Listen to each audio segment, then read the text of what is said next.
Olá, este é o Conexão Futura, entrando no ar aqui pelo canal Futura. Estamos também na internet. Você acompanha tudo sobre o nosso programa no futuraplay.org. Você pode rever os seus programas favoritos, buscar os seus programas pelas suas áreas de interesse, acessar também as nossas redes sociais, está aí o link para o Facebook e para o Twitter. Então corre lá no futuraplay.org para ficar cada vez mais pertinho da gente aqui no canal Futura. Trabalho noturno, baixos salários, turmas superlotadas e indisciplina. Esses são apenas alguns dos desafios enfrentados pelos professores brasileiros diariamente. Bom, tudo isso pode gerar cansaço, ansiedade e até estresse. E quando esses sintomas de que alguma coisa está errada não são tratados, o problema pode piorar, gerando a síndrome do esgotamento profissional e até mesmo a depressão. No programa de hoje, vamos falar sobre a saúde mental e psicológica dos professores. Comigo aqui no estúdio estão a Liane Guimarães Reis, que é psiquiatra, e Lúcio Novaes, psicólogo e diretor do Centro Psicológico de Controle de Estresse aqui do Rio de Janeiro. Olá, Lúcio. Olá, Liane. Bem-vindos. Na abertura, a gente citou depressão e síndrome do esgotamento profissional, que é a síndrome de burnout. Qual é a diferença, Liane, entre esses dois problemas? Na verdade, a síndrome de burnout é uma síndrome ligada ao estresse profissional crônico, que pode ou não levar à depressão. A depressão é uma doença particular que pode acontecer isoladamente em outras situações. E nem sempre a síndrome de burnout acaba se transformando numa depressão. Quer dizer, a gente muitas vezes erroneamente acaba considerando a síndrome de burnout mais perigosa e um caso mais grave do que a depressão, só que é ao contrário. A depressão seria o ápice de todos esses problemas. O ápice, e que às vezes até confunde nas estatísticas, porque a pessoa não reconhece a síndrome de burnout, acaba só procurando lá na frente um médico, uma ajuda especializada, quando o diagnóstico feito é depressão. E aí poderia ter tratado o problema logo no início. Lúcio, por que os professores estão cada vez mais suscetíveis a quadros de depressão, síndrome de burnout, ao estresse? Então, está mais ligado aos fatores internos, né? A maneira que o professor tem de interpretar as situações. Tem professores que são muito rápidos, né, nas suas tarefas, suas atividades normais, e querem ser perfeitos, são negativos em algumas situações, e a cobrança da instituição, a cobrança do pai, a cobrança do aluno, são às vezes alunos agressivos, de maneira verbal e não verbal, até física mesmo, né, que a gente assiste às vezes na televisão, no YouTube, e isso vai levando a um estresse continuado e às vezes a um estresse excessivo que pode levar realmente à síndrome do esgotamento profissional. Eu quero chamar o nosso primeiro convidado que vai participar com a gente, o Cláudio Maia. Ele é professor de língua portuguesa. Tudo bem, Cláudio? Tudo bem. É um prazer conversar com você no Conexão Futura de hoje. Cláudio, você passou por um momento de estresse, depressão. Eu gostaria que você me dissesse como você começou a perceber que a rotina do seu trabalho, esse esgotamento da profissão, estava realmente afetando a sua saúde. O prazer é meu, primeiramente, tá? É o seguinte, eu sou filho de professores, né? Minha mãe é professora, meu pai é professor, e eu já conhecia, né, a questão dos salários baixos, dos alunos desinteressados. Eu sabia que esses problemas da violência já existiam. No entanto, existia um outro problema que eu não conhecia, né? Que eu fui conhecer na rede pública estadual do Rio de Janeiro, né? A clientela. O que foi me deixando chateado foi a clientela, né? Que eles sofrem violência de todos os lados. Falta amor, falta cultura, falta comida, falta respeito, falta carinho. Eu tive alunos que se suicidaram, tive umas coisas bem tristes, né? Eu vivenciei. E acho que se o professor ele não se cuidar, ele pode cair. A partir do momento que ele se envolve, né, ele pode cair. Porque conviver com tudo isso machuca, intriga, faz o sujeito se questionar o tempo inteiro. Qual a minha participação? Onde posso fazer a diferença? Você entra para dar aula de redação de língua portuguesa e de repente você vê que aquilo ali é muito pouco para eles, porque eles são carentes de tudo. Você teve depressão, Cláudio, você teve depressão? Positivo. E em algum momento essa sensação de fracasso pode ter sido, na sua opinião, o que desencadeou isso tudo, né? Você se deparou com uma realidade, de certa forma, surpreendente para você. Positivo, com certeza foi isso. O que eu falei, a violência, o salário baixo. O professor que quer entrar hoje na rede pública principalmente, ele sabe que vai encontrar isso, né? Infelizmente, isso já faz parte. E que sinais, Cláudio, você começou a perceber que alguma coisa estava acontecendo? Além da angústia, do cansaço, como é que você despertou para o problema e falou, não, agora eu preciso de ajuda?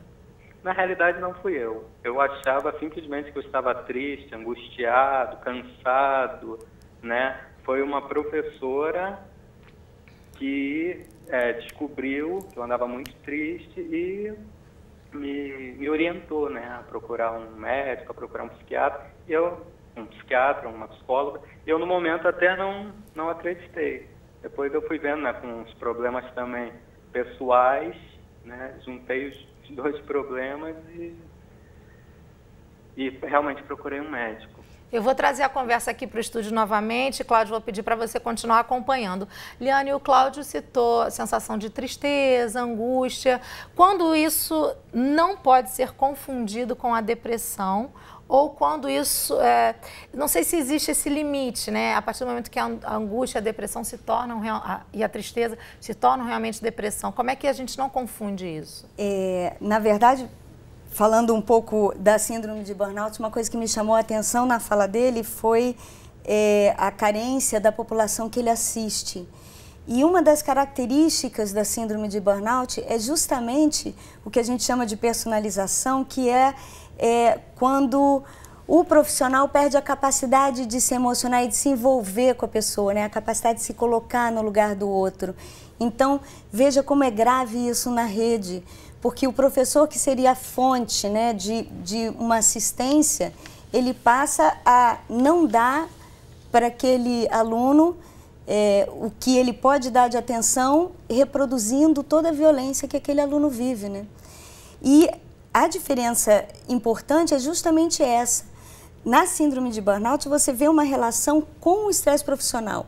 A decepção, a falta de esperança de que as coisas possam se transformar e possam mudar e que você possa interferir naquela realidade, tanto profissionalmente falando, quanto emocionalmente naquele aluno. Já a depressão, ela não precisa ter esse vínculo com o quadro profissional, você com pode o ambiente estar bem profissional. No trabalho, mas você não vai estar bem em lugar nenhum, na verdade. Sim. Na depressão você não vai estar bem em lugar nenhum. No burnout está muito relacionado com o trabalho. Aquela pessoa que fica contando os dias para a semana acabar, as horas para o dia acabar. Para não ter que mais estar naquele ambiente. Exatamente. Lúcio, o professor é um profissional que se cobra muito? Muito. Ele cobra competência, cobra que tem que ser perfeito em tudo que faz, né? Não aceita um não, é difícil o professor dizer não, né? Ele se cobra e é cobrado pelo outro também, né? A população, os pais cobram muito do professor, diretoria, colega de trabalho, todo mundo cobra de um professor. Então, como você estava falando dos baixos salários, é cobrado baixos salários. Aliás, o Cláudio estava falando de baixos salários, né? Então, toda essa cobrança vai gerar estresse, né? E, embora o estresse seja necessário em todas as profissões, tá? O estresse na sua primeira fase, na fase de alerta, é um estresse positivo, é quando você tem energia. Você, por exemplo, tem estresse, senão você estaria aqui, né? Então, só que o que ele estava falando do esgotamento, né, que as pessoas começaram a notar, é porque provavelmente ocorreu o quê? Um desequilíbrio do corpo com a mente, de tanto o organismo dele combater os estressores, né, ele foi ficando fraco, debilitado. É aí que vem a tristeza, a melancolia e pode chegar no final uma depressão, embora a depressão só ocorra na última fase do estresse, quando a causa é estresse. Liane, a depressão ela pode ter sintomas físicos também? Muitas vezes, muitas vezes. O que acontece é que você libera determinadas substâncias no organismo que diminuem a sua imunidade, por exemplo. né? Você fica doente mais facilmente, às vezes doenças que estão ali latentes e não apareciam, como um herpes, aparece, algumas doenças autoimunes, a sobrecarga de adrenalina no organismo causada pelo estresse, pela angústia, está associada a uma maior ocorrência de doenças cardíacas, hipertensão, as mais diversas, afeta a saúde de uma maneira muito global. Cláudio, você chegou a ter a sua saúde prejudicada fisicamente, né? Não só psicologicamente, você chegou a ter esses sintomas que fragilizaram um pouco o bom funcionamento do seu corpo, da sua saúde? Sim, eu não dormia, eu tomei, né, remédios. Né? O que me tirou da depressão foram os remédios, né, junto com a terapia.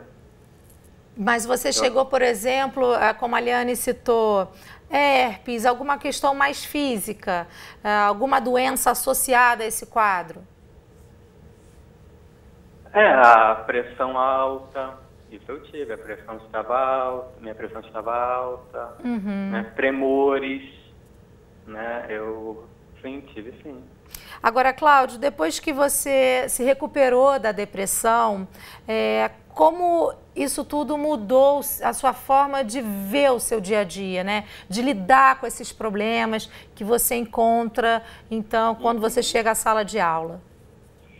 Como eu falei, eu nunca tive problema com aluno, né? Questão de violência, isso eu sabia que ia encontrar e eu sei contornar, esse tipo de questão.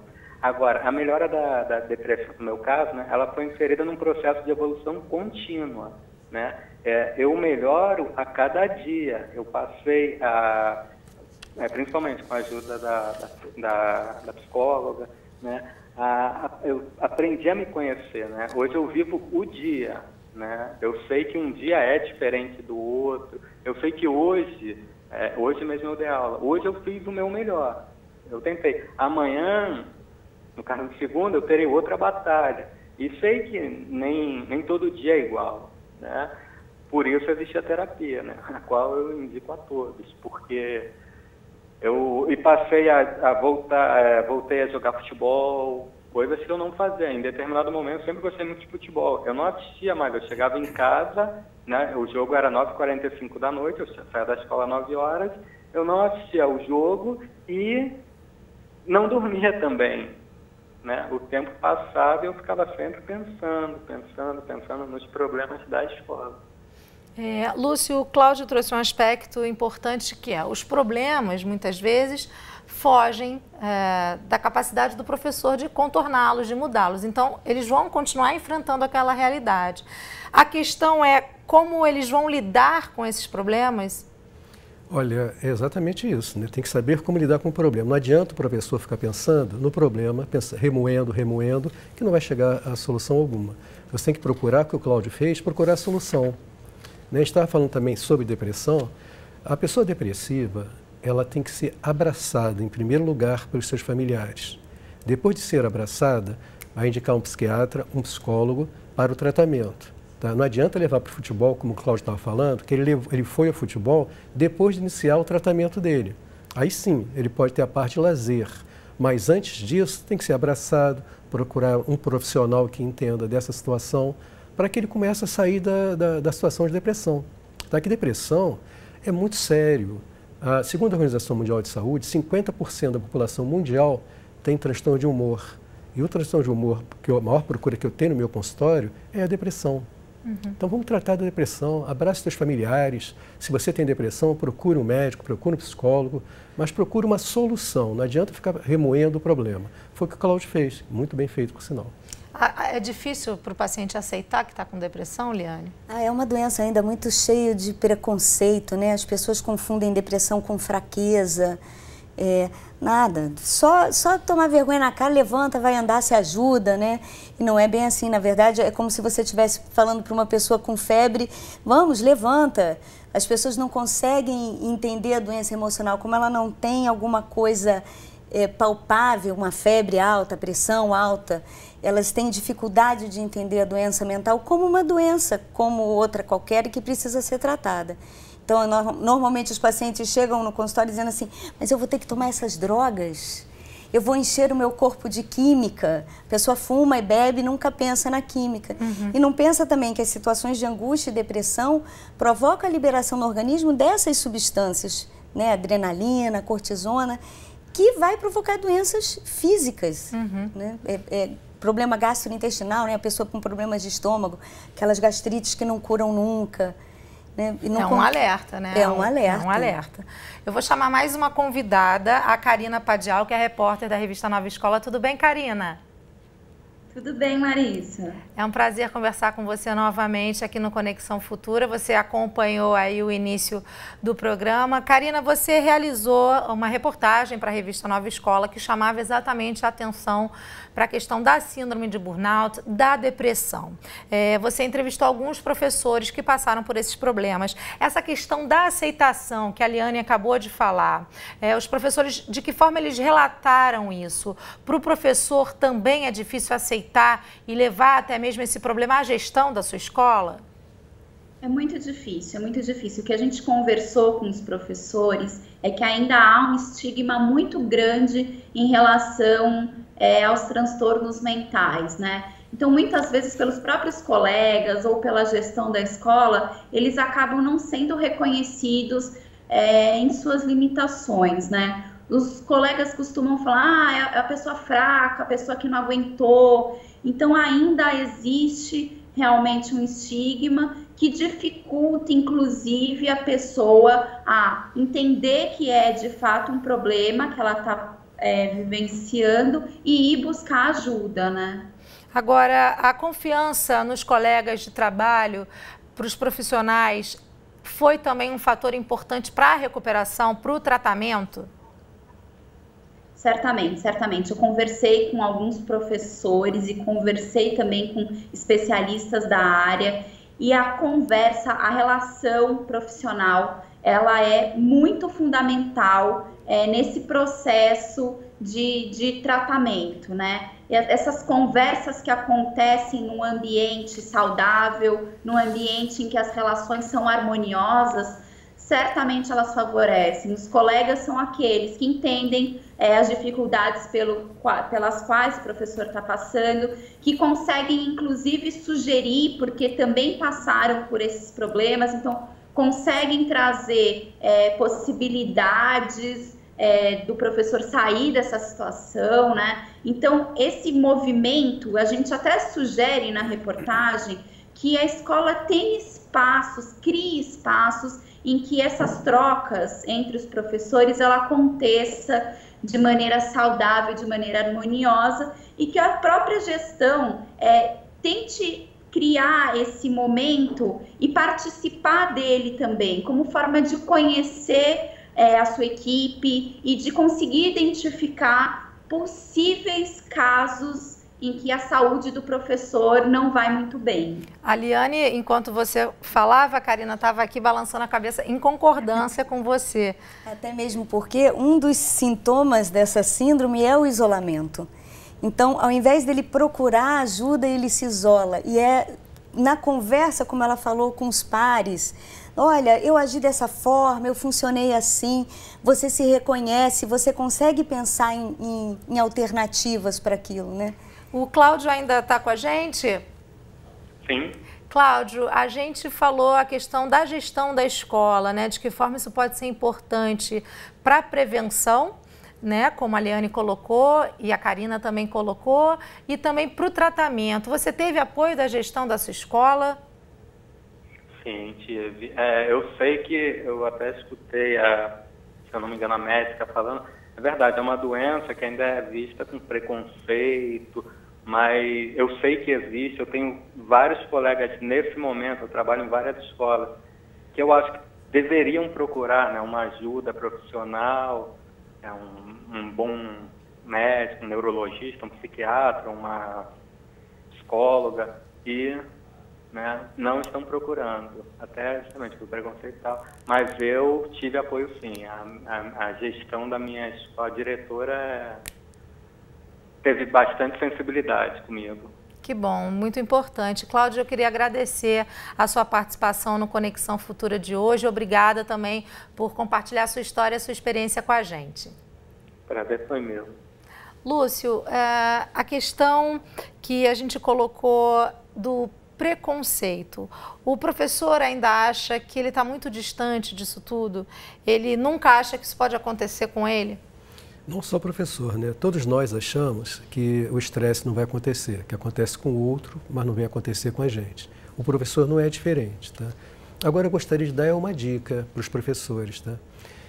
Se você tem um estresse excessivo, você perdeu, através do combate ao estresse, perdeu força.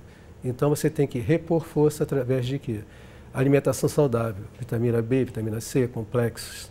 E ter uma atividade física sempre acima de 30 minutos para você liberar endorfina. Relaxamento é super importante. Esse relaxamento pode ser escutando uma música, pode ser conversando com uma pessoa amiga, conversando com o professor também, né, que vai dar as dicas de como ele saiu daquela situação. E principalmente, uma nova maneira de pensar em relação à vida. Pensar de maneira positiva. Quando for necessário, reestruturar o pensamento. Isso é, sempre que a sua emoção for negativa, mude o pensamento, pense de uma maneira que traga um pouco de felicidade para você.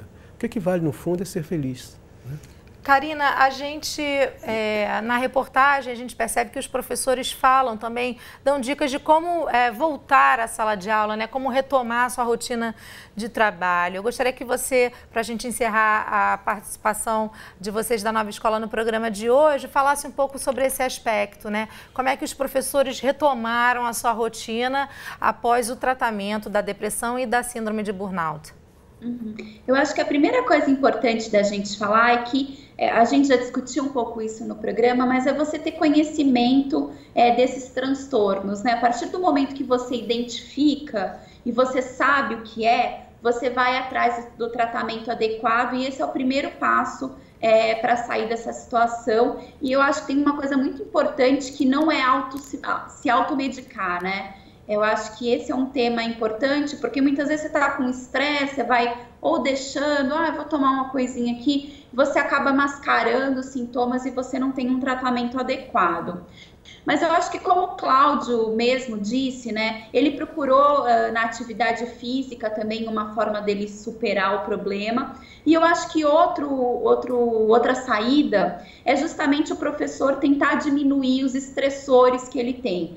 Então, vamos supor, como a gente relata na reportagem, um outro caso de um professor que ele trabalhava numa sala de aula que acabou juntando duas turmas. Então, ele ficou com 50 alunos dentro de sala, no mesmo espaço que ele tinha antes, uma sala que não tinha cortina e que, por causa disso, a luz incidia em cima da lousa e os alunos tinham que trocar de lugar o tempo inteiro porque não conseguiam ler o que estava escrito, né? Um ambiente péssimo para dar aula, né? Pelo que você descreveu. Péssimo. Obviamente, esse professor sucumbiu a essa situação, né? Ele teve um estresse muito agudo e ele saiu para tratamento e quando ele voltou à escola, depois de tomar medicação e depois de procurar não se cobrar tanto, esse foi um trabalho importante que ele relatou para a gente da terapia, que foi ele não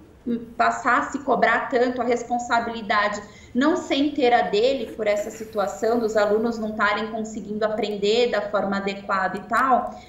Ele conversou com a gestão da escola, a gestão trocou eles de sala de aula e por esse motivo as coisas já ficaram muito mais fáceis, né? Eu conversei com uma especialista que ela falou que os estressores vão se somando como uma pilha. Então, quando você tira um ou dois, a pilha já fica mais leve. Não é a situação ideal, é claro, né? A gente sabe que mesmo trocando esse professor de sala de aula, ainda existiam outros fatores que precisavam ser atacados, mas só isso já criou um ambiente melhor, em que ele se sentiu melhor e que assim ele conseguiu retornar para a sua atividade, para a sala de aula. Que bom. Então é importante a gente entender quais são os estressores, o que está causando esse transtorno na gente e eliminar eles da melhor forma, né? Karina, eu infelizmente preciso encerrar a nossa conversa, o tempo já está estourando, estou chegando aí nos minutinhos finais. Muito obrigada mais uma vez pela parceria de sempre de vocês, viu? Um abraço.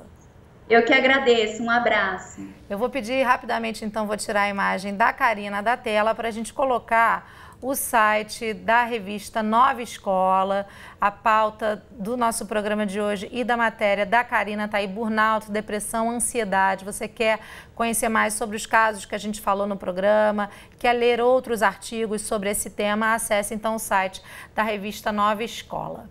Rapidamente, para a gente encerrar, Liane, o professor é um tipo de profissional que depois que ele passa pelo tratamento da síndrome de burnout, ele pode ter uma recaída? Se os fatores estressores estiverem mantidos e ele não conseguir encontrar estratégias para sair daquilo, muitas vezes ele inclusive abandona o emprego. Ontem eu estava com 2 ex-professores ao meu lado numa reunião. 2 pessoas que não conseguiram suportar o estresse da sala de aula. Então é importante sim tratar e sempre ser vigilante. A Karina falou uma coisa importante, que é não se automedicar. E às vezes a automedicação nem sempre, Larissa, é com remédio. Às vezes é com droga, é um álcool, é alguma outra substância que a pessoa use e aí agrava ainda mais. Um fator de fuga. Exatamente. Eu adoraria continuar falando aqui, acho que a gente tem muitos assuntos que envolvem esse tema, mas eu realmente preciso encerrar. Lúcio, muito obrigada mais uma vez pela sua participação no Conexão Futura, viu, Liane? É um prazer. A você de casa, muito obrigada pela sua companhia. Eu lembro que o Conexão Futura vai ao ar de segunda a sexta na tela da TV, mas você encontra com a gente sempre que você quiser no futuraplay.org. Um beijo para você e até a próxima. Tchau!